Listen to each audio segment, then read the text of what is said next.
You have been listening to the OMG podcast with Paul Finkelstein. We can help you build wealth without hogging your time. Schedule a one-on-one with us. Thanks for listening. Join us again for another OMG podcast segment. Hi, everybody. Today we have a special guest in the studio audience. I want to put up on the screen here Sara Finkelstein so you can see that she's dialing in from the kitchen. She's busy making me some coffee, a refill. I can't wait to get that refill, honey. Maybe I'm trying to pushing the envelope. Test your microphone or your phone because she's dialing in on her phone from the kitchen. Honey, can you hear me?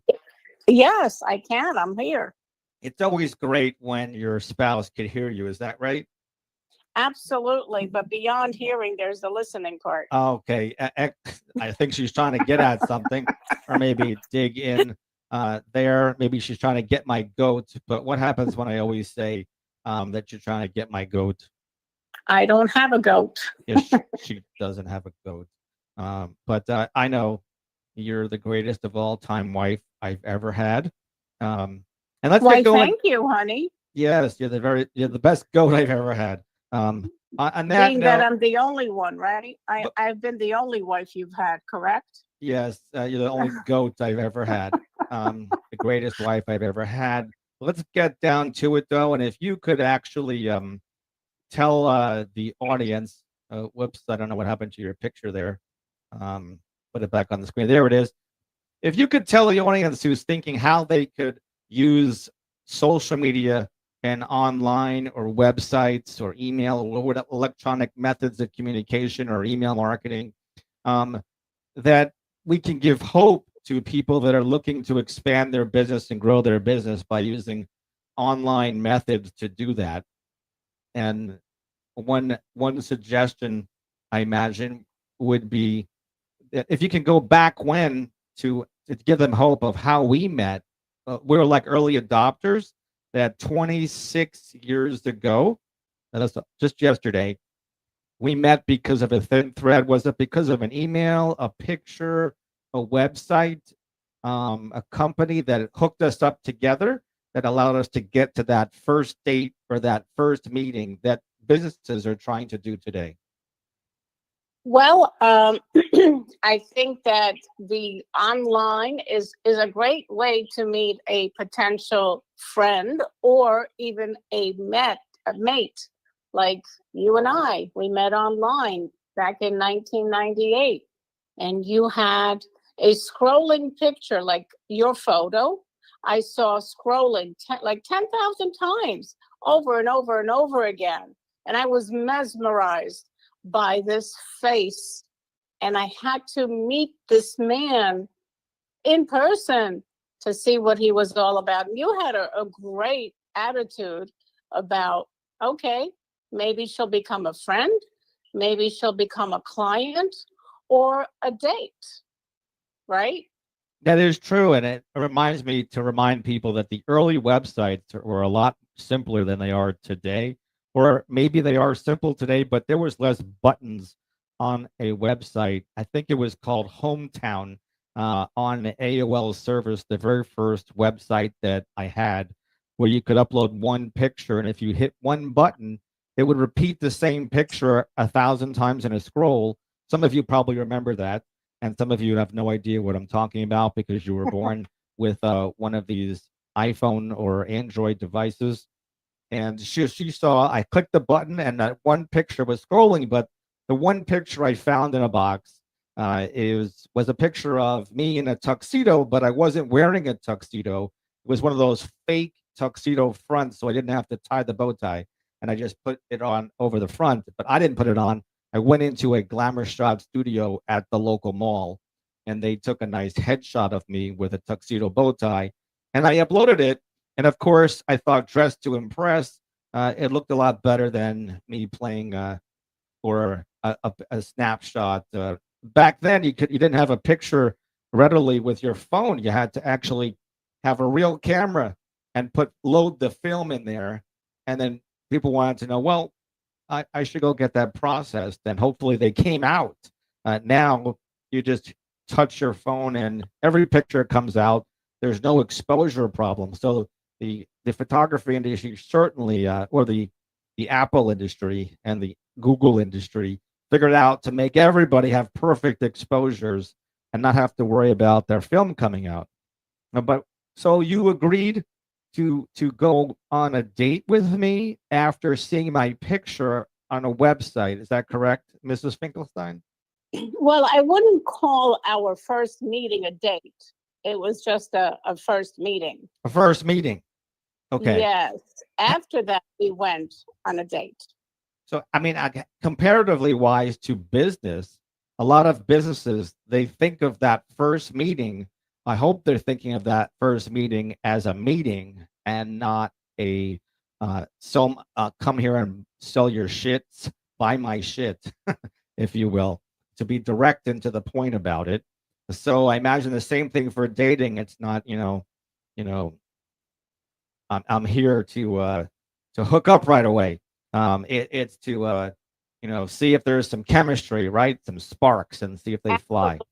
Yes, absolutely. So sometimes in dating and sometimes in business, the sparks are not flying.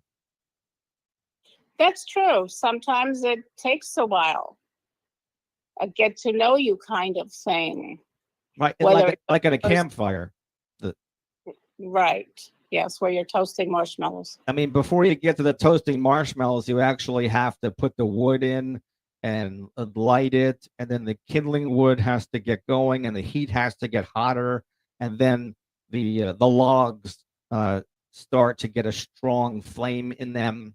And then once it's going, you just have to add another log and keep it going. But to restart it could take some time, right? Absolutely. It does take time. So the same thing with developing business and meeting new small business owners, entrepreneurs, workaholic professionals, salespeople, all the like that are in business or expanding a business or growing a business or starting a business. It takes time to get past the spark and to develop that into a profitable relationship mutually, of course. I think that's the goal, right? Absolutely. And it does take time to get to know people. Sometimes we have people attend our Wednesday morning in-person networking event in Delray Beach. And sometimes people show up and they don't come back because they make assumptions that maybe there's no business here for me. But it takes time to build up relationships so that people get to know you and trust you, which is necessary before they could feel comfortable to refer you. So yes, it takes time, it takes persistence, it takes consistency. Things don't happen overnight. There's no get rich quick scheme.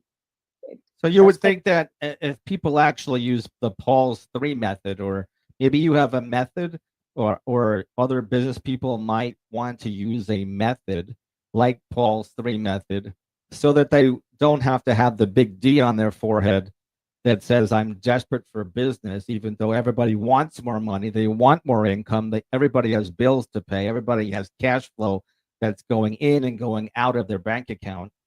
If when they're meeting a new business partner or a business referral source, what would you suggest that people have on their mind while they're in that first meeting or second meeting or third meeting? Well, I think that they come in with an open mind and not make assumptions, and also get to know people, because there might be people there that you could use as a resource, or maybe you can become a resource to some of those people. We all have clients that have questions, and we may not be able to answer all of their questions or be able to be the right fit for everyone. So it's good to be thought of as a resource that people can call upon. I often hear people say, well, I'm going to look up that information online. And granted, there's tons of information online, but how do you know the information you're looking up is up to date? Maybe it's old. And you get, what happens is you look at so much stuff, you go from, I know it's happened to me too, go from one place to another online. And then what happens? It's likely to get very confused. So it's always best to get your information from a professional who is knowledgeable in that particular area. And of course, we don't know everything about everything. And that's why we have to have other people in our resource book that we can call upon and ask questions of. So people can duplicate our efforts by developing a resource network. And when they're meeting people, coming to our networking meetings, they're also not just considering people to be a customer or client of theirs, but maybe somebody could be a resource, maybe they could be a friend.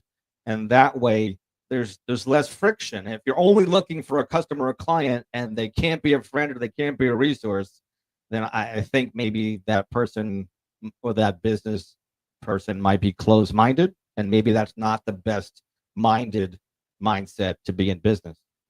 Right. And I think we've all heard of the what's in it for me thought process, but also there's another thought process, which is how can I help them? Not just what's in it for me, but how can I help them? Because when I help them, they'll be more inclined to help me. It's a two-way street rather than a one-way street.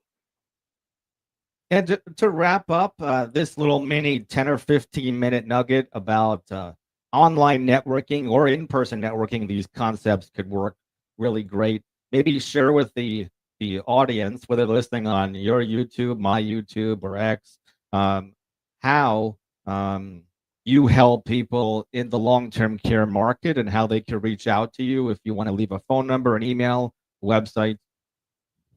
Sure. So the way that I help people in the long-term care market is a lot of people may not be aware that the risk of needing long-term care is pretty huge. Statistically, 70% of people over the age of 65 will need long-term care. That's 2 out of 3. 70% equates to 2 out of every 3 people will need long-term care. And if you don't have a plan in place to pay for this, because guess what? It's not cheap. You don't have a plan in place to pay for this, then what ends up happening is people use their retirement money to pay for care. And is that the intention? I mean, we work for decades, many of us. We save for decades for our so-called golden years when we get to retire and sleep late, do whatever the heck we want, whether it's to just stay and do gardening or travel the world. If that is the intention, then do we really want to use up our retirement money to pay for long-term care? Because remember, Medicare does not pay for custodial care.